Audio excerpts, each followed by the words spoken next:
All right, this is fight 271, which is exciting because that means I am 200 away from my ultimate goal of 471 in order to honor and beat Len Wickbor's record of 470 recorded fights, like with a record for every single fight. He doesn't have video because he was fighting in like the 30s and 40s, but there's like newspaper clippings documenting all of his fights.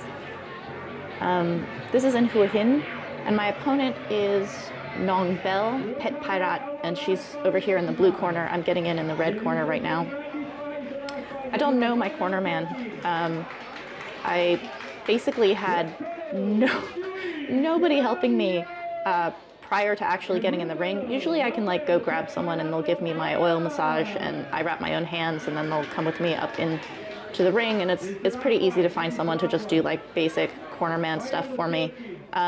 At this fight, I didn't ask anybody, but like for some reason I just did everything myself. I gave myself oil, I wrapped my own hands, and it was literally as the fight right before mine was going on, and it ended in a knockout, so it was really fast. I had to run to the promoter and be like, who is helping me? Because the people that he had to help in my corner were in the opposite corner for his fighter during the fight. She won by knockout, so it was very quick to like go grab someone to come help me.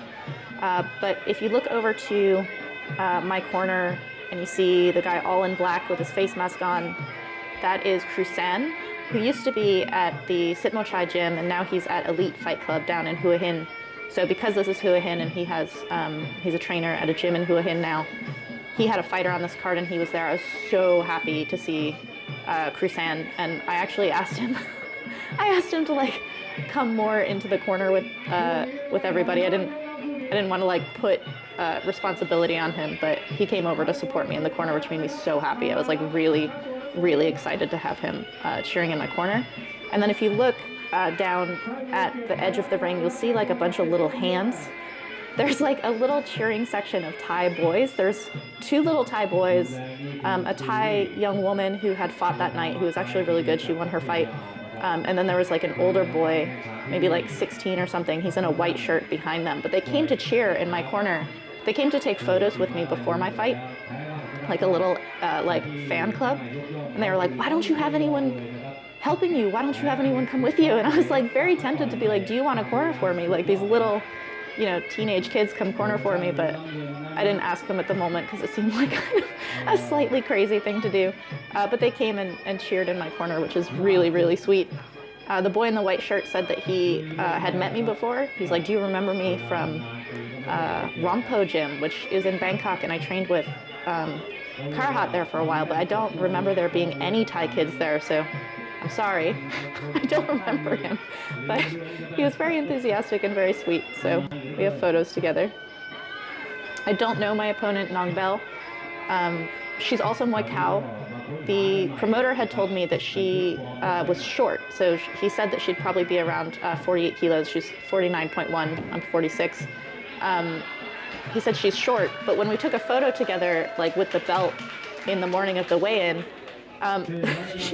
she's taller than me, because I forget I am also very short. For people who are going to ask me, I'm 156 centimeters, which is about 5'1" and like a little bit of change. So the announcer now is telling everyone that in my previous fight I had beat Nong M. Nong M was fight 470. She's femur, different type of fighter than Nong Bell, and I did very well in that fight. I won that fight by points, but Nong Aim was bigger than Nong Bell. Here we go. When the promoter said she was also Muay Khao, I really didn't know what to expect. I don't know what people mean when they say that women are Muay Khao, because it's just not quite the same as when you say a man is Muay Khao. It's just a different category. But she came forward. She was very strong, and her kicks were strong.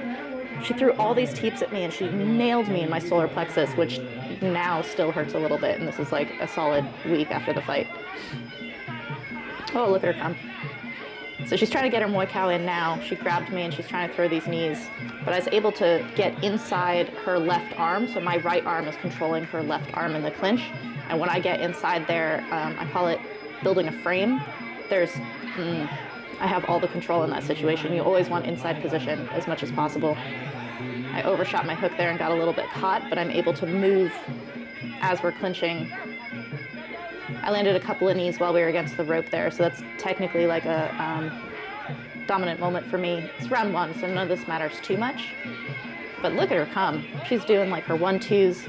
She had this really good strategy of every time she kicked, she would then immediately teep right after it, which was my first putting her down and standing over her to like make my point that this is how things are gonna go. The teep after a kick is a really good idea because generally people kick back. Oh, she punched after that one, that was good. She's got a pretty good lock here, but I'm able to get my hips back enough to land that knee.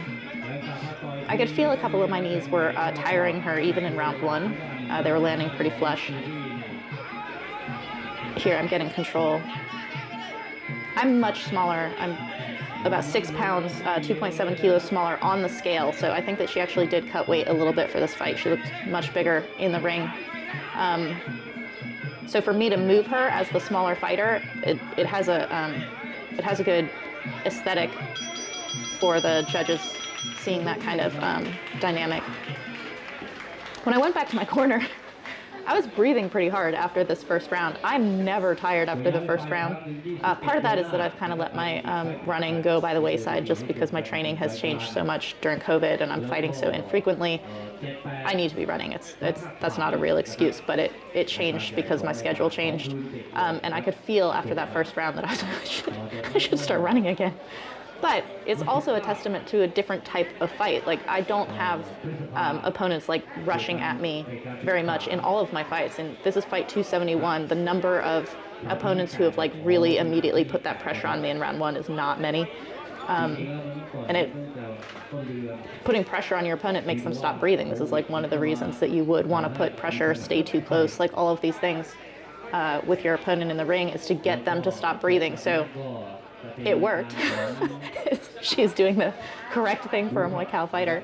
And you can see she's breathing really heavily too, so we're in this together, which is good.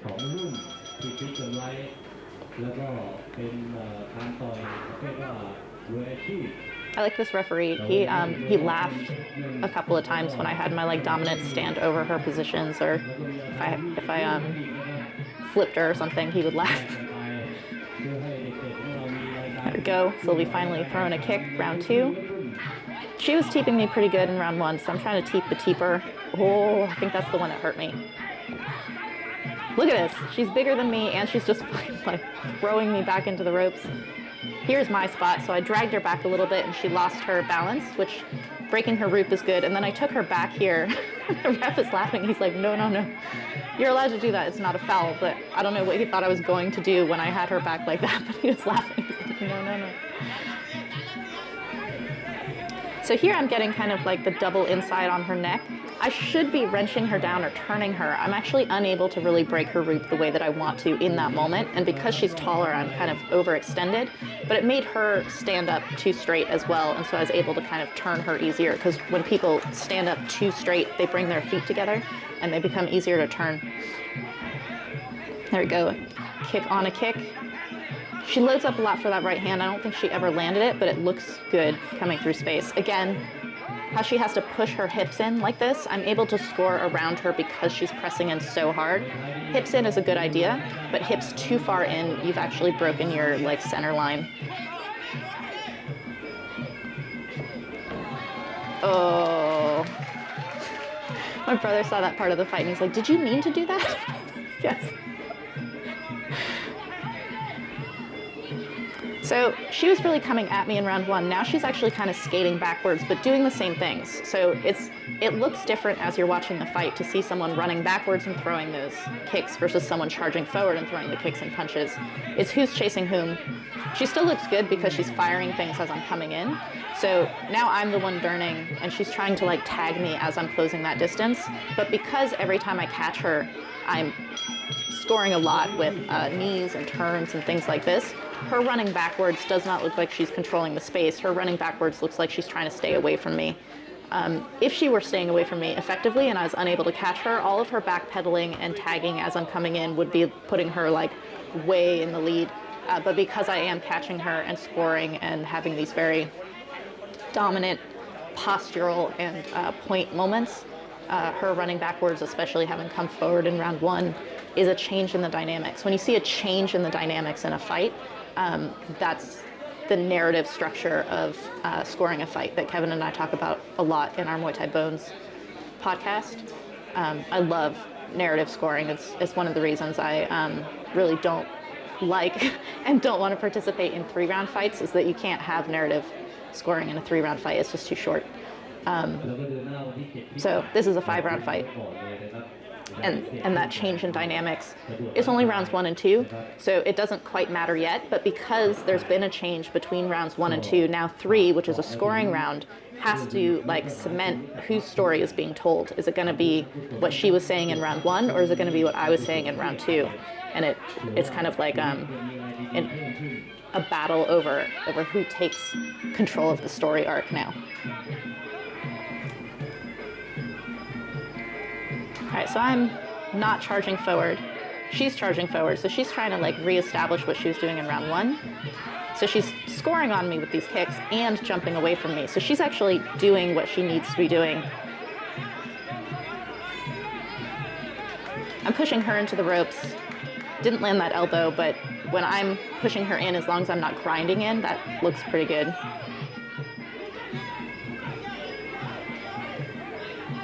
So if you have your back to the ropes and you're controlling someone, that's okay. If you have your backs to the ropes and the person's controlling you, it's not good to be in the ropes. Oh. So I started getting my like left hand grab going in this round, but see how I'm controlling her left arm? She can't really do much with her right arm, and I'm basically breaking her root and controlling her ability to move by controlling that left arm. Both of us kicking. So she did that kick and teep so that my hook didn't land on her, which was really good. I think I need to set up my left hooks with like a right cross or something a little bit more.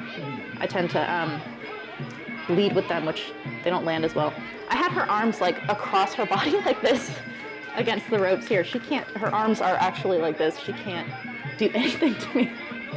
The ref didn't break it, which is actually pretty good. That was a good leg kick on her part.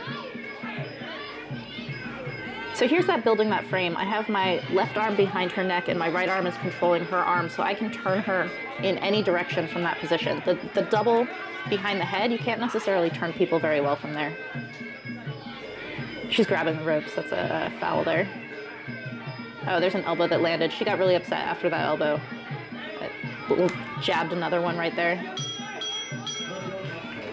End of round 3. Okay, so now the story has been established. The story is going to be Sylvie is going to be wearing down Nong Bell. Nong Bell is definitely getting tired. She was very stressed by that elbow. I could feel after I threw it how her kind of like countenance changed a little bit. This is something that I've kind of, I wouldn't say struggled with, but it's something that's been in my development as a fighter. I've fought so many times. I've been in Thailand for 10 years. So in my 271 fights, I've always been a knee fighter. That's always how I fight. The thing about being a knee fighter is that you're not necessarily super expressive to the back row. Things that you're doing to like hurt your opponent, or you're like taking their breath away, you can hear them when they're like, you've done something to hurt them. It's at really, really close distance, and the judges don't necessarily see it. It's between you and your opponent, which means that the back row definitely doesn't see it. It's like how stage acting requires really big movements, whereas like film acting is all like in the nuances of your face. As a Muay Thai fighter, you have a little bit of film acting going on, which is that between you and your opponent, you can be hurting them and you can be wearing them down, but if they can hide it because nobody else sees it, you're not doing well. So that effect I had of the elbow on her face, I saw it really, really up close, and I don't know whether the judges saw how it changed her. So I need to make kind of bigger movements. So now she's on her bike, she's running backwards and just trying to tag me with kicks. This is a good strategy. It's round 4. I definitely took round 3, so the scoring round we've done is already mine. She started out really strong with those kicks, but now that I'm catching her and landing a lot while I'm holding her, it's overscoring her kicks. That was a good attempt at a long knee from her. She's pivoting out. This is really good. But because she's tired, her kicks are getting really low. So even though she is kind of like throwing tons of kicks at me, they're really low. They're not in the scoring range. I dropped her and walked over her. The ref laughed when I did that. You can see even her fight with me up top is just getting lower and lower. She's much more tired than I am. So her live stream is what I saw before seeing our film of it. This part here, after I've thrown her and now that I have her in the corner, if you're watching her feed, which is the opposite, it's facing this direction, you can see that the referee is only looking at her. When you're watching a fight in the stadium and you see who the ref is looking at, that's telling you something about who's in trouble. He's checking her to see if she needs to be counted. He didn't count her, but he's just watching her face. He's making sure she's all there and she can defend herself. And because she's not defending herself, this is why he calls it. So he doesn't count her, he just calls it off because he's been watching her for the past 20 seconds since that first throw over here. And he's seeing whether she's aware enough to be able to defend herself and whether she's in the fight anymore.